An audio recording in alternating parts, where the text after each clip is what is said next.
Si hablamos de datos firmes, específicos, irrebatibles, en cuanto a la oleada de extorsión policial y violencia consecuente, las certezas son escasas.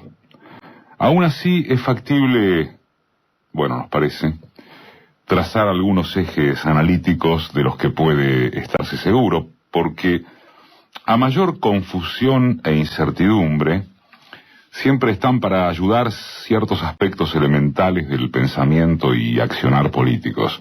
Que implementarlos no sea nada sencillo, eso es otra cosa.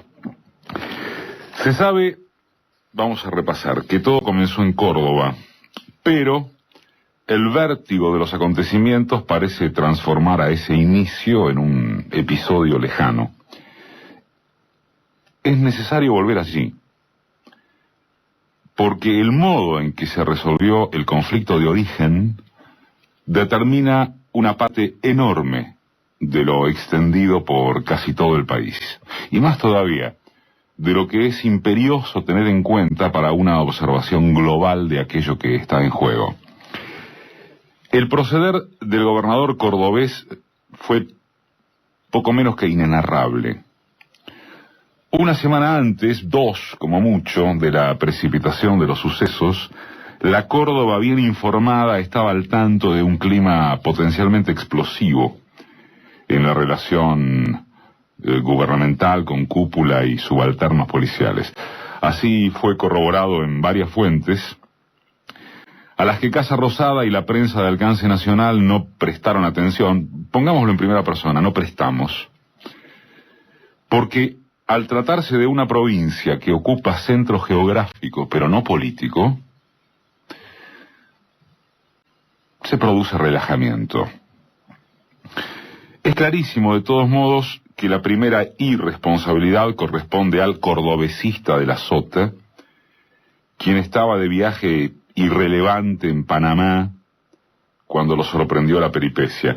Si es por desde ese momento hacia adelante, y con todo el respeto, por favor, a que obligan muertos, heridos, comerciantes despojados, lo que siguió es de Woody Allen. El gobernador tuvo que volver de sopetón pasada la medianoche y aprovechó la madrugada para reclamar por Twitter, que la nación le mandara gendarmes con urgencia. A las horas, en otra actitud que no debe tener antecedentes mundiales, ventiló en un comunicado teléfonos particulares del jefe de gabinete nacional, a los que, según él, hizo llamar sin descanso ni resultado. En verdad es difícil establecer las proporciones de lo más grave o papelonesco, que recurra a semejante procedimiento botón, que tenga mal los teléfonos o que no le atiendan las llamadas. Mientras tanto, la capital cordobesa entregaba imágenes escalofriantes y de la Sota se rindió sin condiciones, ni una sola. Amnistió a los sublevados y les concedió cuanto querían, al punto de ni siquiera negociar algún peso de menos de lo que reclamaban como incorporación al salario básico. Se los triplicó, junto con un plus de 1.000 pesos para los agentes de calle y un aumento del 52% en los adicionales.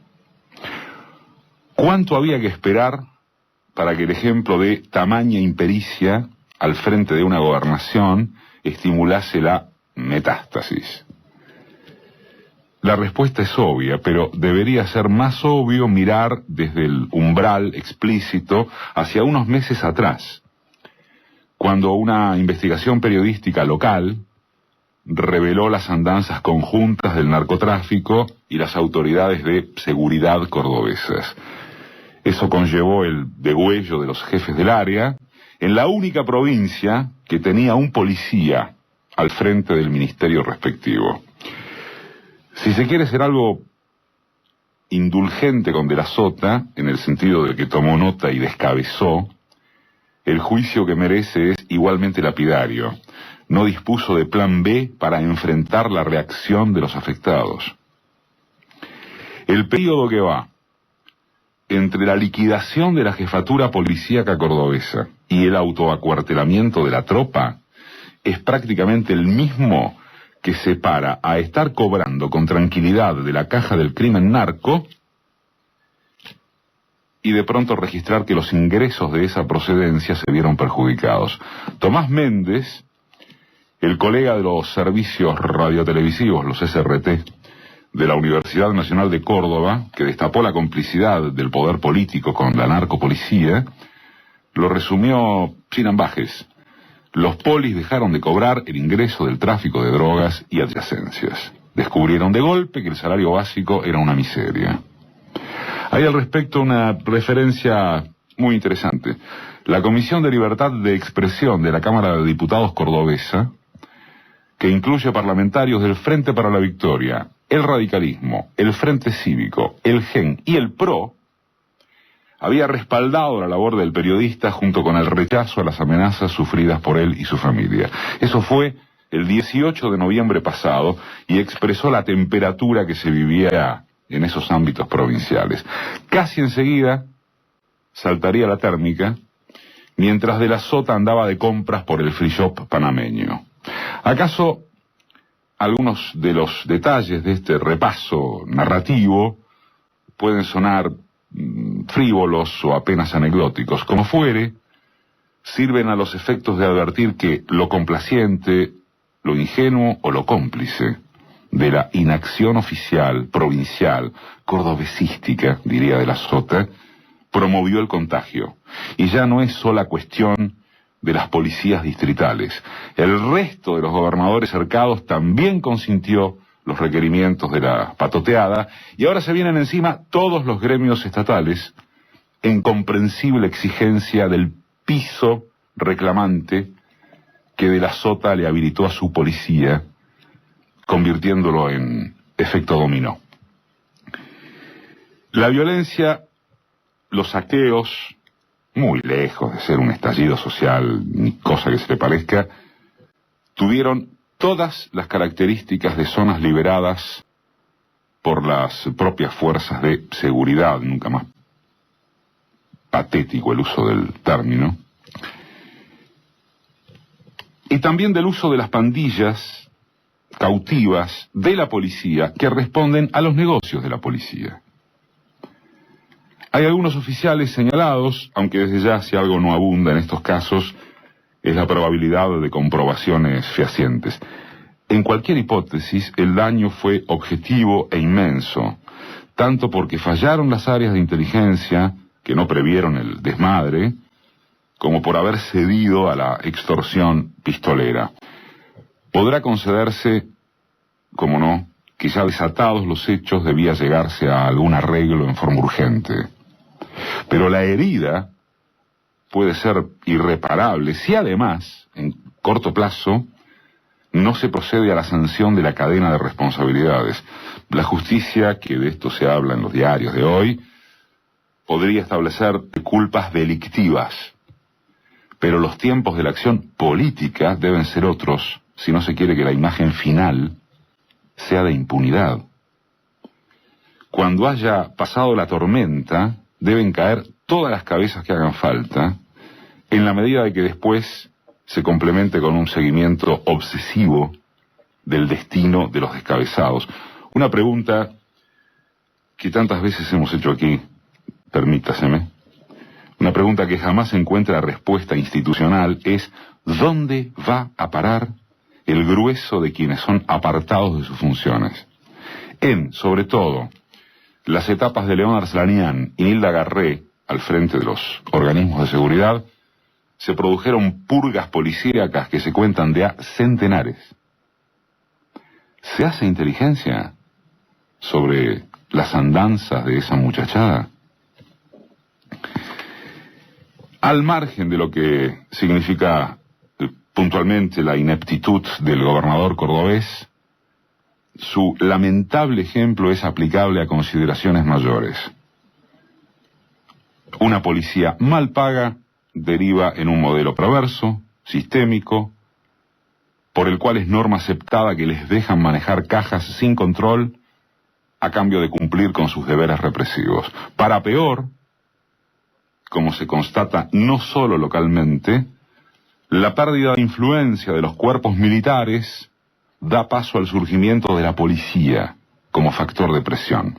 Y para peor, de una policía estrechamente ligada al narcotráfico. Es aceptable que en Argentina no podría hablarse todavía de un partido policial. Y eso conduce a unas otras últimas estimaciones sobre lo sucedido en estas semanas. Según la opinión de quien habla, nada más que una opinión, los hechos no nacieron de algún tipo de conducción articulada, sino de una combustión inorgánica, focalizada, en la que se entraman sí las fuerzas policiales y el narco, aunque tampoco en condiciones emparejantes. No es lo mismo la policía cordobesa o la santafesina que la de Catamarca, La Rioja o Neuquén. Unas funcionan con los crímenes de drogas como ostensible e inmenso ingreso dinerario principal. Otras con cajas más repartidas entre menudeos varios. Y si es por la tropa de rango más bajo, todas funcionan con condiciones de vida nada envidiables y por lo tanto con carácter de corrupción y amenaza permanentes, porque son la policía, no los docentes o un empleado público común. Sin embargo, también nos parece que sería reduccionista concentrar el problema en la gente con ese uniforme.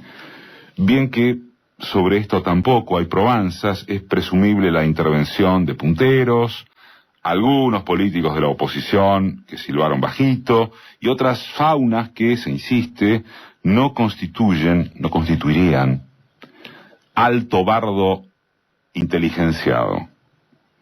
Lo que sí está claro es que la policía, o mejor, las policías, así como están conducidas, forman parte del problema, no de la solución. Ni el gobierno nacional, ni muchísimo menos los provinciales han tenido una política coherente sobre cómo tripular esta problemática.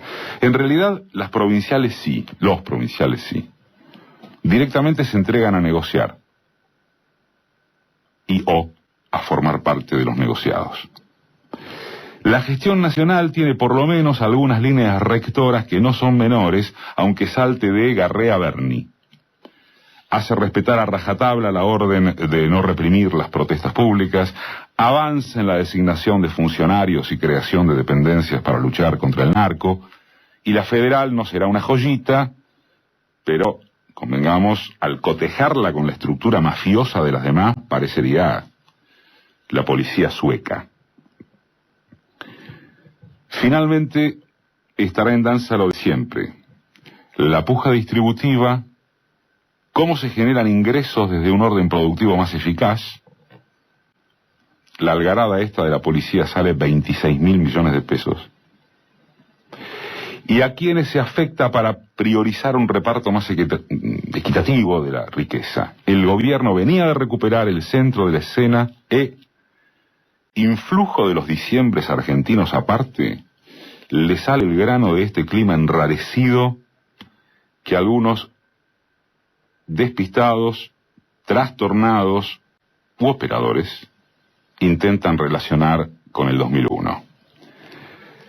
Casualidad o no, conducción centralizada de estos incendios o simple, comillas, inflamación desarticulada, la cosa sigue siendo la complejidad de las variables y la sencillez de no confundirse de enemigo.